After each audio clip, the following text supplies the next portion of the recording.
ममता की मूरत सौम्यता की प्रतीक, समर्पण की प्रतिमूर्ति और प्रत्येक के लिए पूजनीय वो नारी है। इस सच्चाई से कोई भी इनकार नहीं कर सकता। ईश्वर की सबसे अद्भुत रचना इंसान को माना गया है, तो सबसे अनमोल कृति नारी है। बगैर नारी इस संसार की कल्पना भी बेमानी है। वो नारी ही है जिसकी वजह से दो परिवारों का मिलन होता है। वो नारी ही है जिसकी वजह से वंश चलता है। वो नारी ही है जिसकी वजह से इंसान धर्म, समाज, परिवार और देश की परिभाषा को समझ पाता है। नमस्कार, मैं हूं राजश्री थवाईत और आज एशियन न्यूज अपने सभी दर्शकों का स्वागत करता है और नारी जगत को आज के दिन विशेष यानी कि विश्व महिला दिवस की हार्दिक शुभकामनाएं प्रेषित करता है। वो नारी ही है जो एक ही जीवन में कई रिश्तों को जीती है, आदर करती है और सहेज कर रखती है। इंसान जिस कोख से जन्म लेता है वो माँ है। रक्षाबंधन और भाई दूज के मौके पर जिससे भाई को दुलार मिलता है वो बहन है। जीवन में संघर्ष के दौरान जिसके कोमल स्पर्श से नई दिशा मिलती है वो पत्नी है और इंसान को सौभाग्यवान बनाने वाली बेटी है। और ये सभी नारी है। उसके जीवन में भी संघर्ष आते हैं। जीवन में जहर के घुट उसे भी पीने पड़ते हैं। रिश्तों में प्रताड़ना भी झेलनी पड़ती है, फिर भी वो सहती है क्योंकि वो शक्ति है। शायद ये संयोग ही है कि भारत में नारी को देवी का स्वरूप माना गया है। तो 9 वर्ष की शुरुआत भी भगवती की उपासना के पर्व चैत्र नवरात्रि के साथ ही प्रारंभ होती है। इस खास मौके पर आज एशियन न्यूज की ये खास प्रस्तुति नारी संघर्ष से शिखर तक एक ऐसी महिला को समर्पित है जिनके जीवन में संघर्ष की कमी नहीं रही, पर दृढ़ निश्चय की बदौलत आज वो शिखर पर है।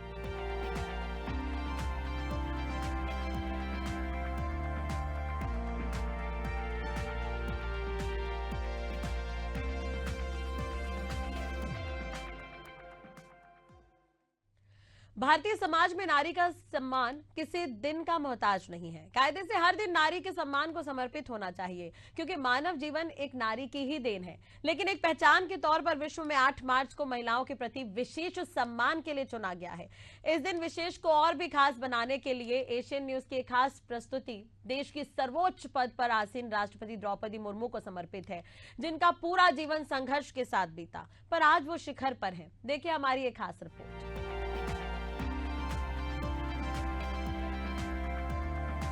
21 जून 2022 की रात 8:30 बजे द्रौपदी मुर्मू के निजी सहायक रहे विकास महांता को फोन आता है। वो भागता हुआ द्रौपदी मुर्मू के घर पहुंचता है और फोन आगे बढ़ाते हुए कहता है कि प्रधानमंत्री जी आपसे बात करना चाहते हैं। दूसरी तरफ से प्रधानमंत्री मोदी की आवाज गूंजती है और द्रौपदी मुर्मू को सहसा विश्वास नहीं होता है कि उन्हें राष्ट्रपति पद के लिए उम्मीदवार चुना गया है। और फिर 25 जुलाई 2022 को रायसीना हिल्स के सेंट्रल हॉल में शपथ ग्रहण होता है और देश के सबसे बड़े संवैधानिक पद पर द्रौपदी मुर्मू आसीन हो जाती है। ये उनके जीवन का शिखर है जहां पहुंचने से पहले उन्होंने अपने जीवन में कई उतार चढ़ाव देखे हैं। आज भारतीय गणतंत्र के सबसे ऊंचे संवैधानिक पद पर आसीन द्रौपदी मुर्मू चांदी की चम्मच लेकर नहीं जन्मी थी। बेहद गरीब परिवार में आंख खोलने वाली द्रौपदी ने वो दौर भी देखा है जिसे सुनकर सहसा विश्वास नहीं होगा। राष्ट्रपति पद की शपथ लेने से पहले झारखंड राज्य की राज्यपाल रह चुकी द्रौपदी मुर्मू का राजनीतिक जीवन ओडिशा प्रांत में एक पार्षद के तौर पर शुरू हुआ था। फिर विधानसभा चुनाव लड़कर विधायक और मंत्री भी बने।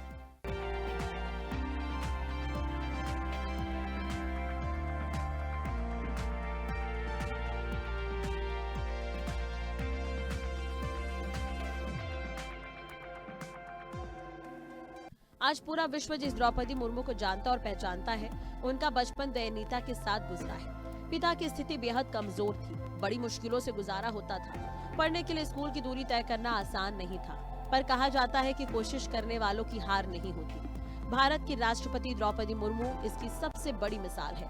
भारी बारिश में उफनती नदी को तैरकर पार करने वाली 7 साल की छात्रा एक दिन देश की राष्ट्रपति बनेगी, किसी ने भी सोचा नहीं था। 20 जून 1958 को ओडिशा के ऊपरवेड़ा में जन्मी द्रौपदी मुर्मू आदिवासी परिवार की बेटी है। संथाली परिवार की इस बेटी का जीवन संघर्ष के साथ शुरू हुआ। द्रौपदी का बचपन तंगहाली में गुजरा।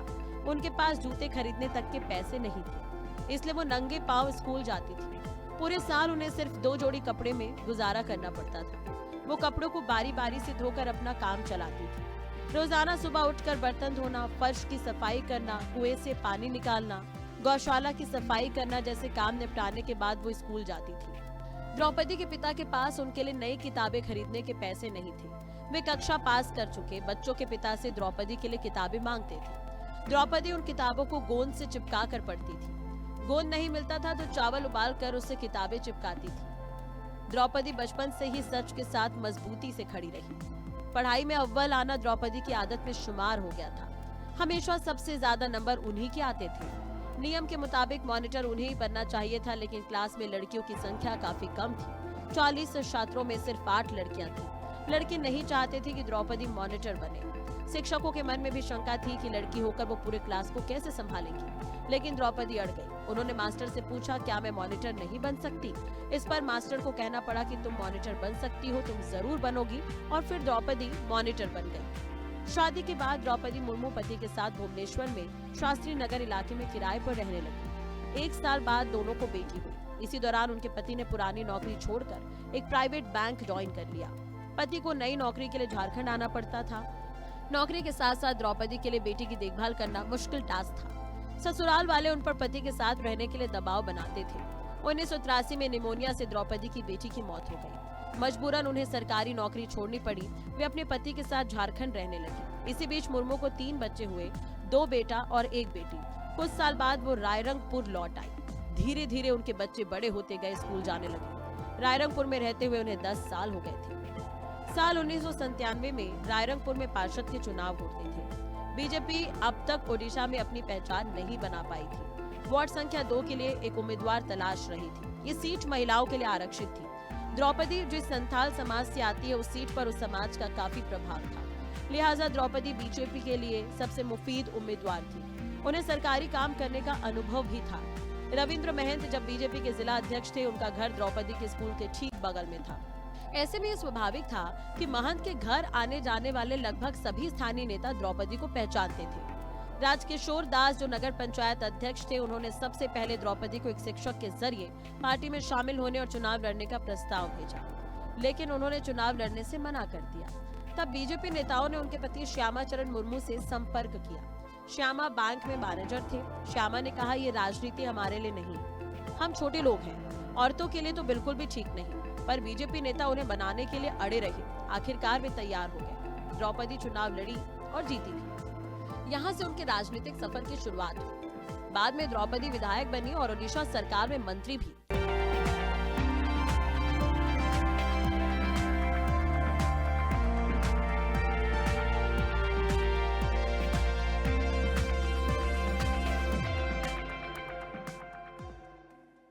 द्रौपदी के जीवन में संघर्ष विराम की स्थिति बनी थी कि साल 2010 से 2014 के बीच उनके जीवन में एक के बाद एक 4 भूचाल आए, जिसने उन्हें बुरी तरह से झकझोर दिया।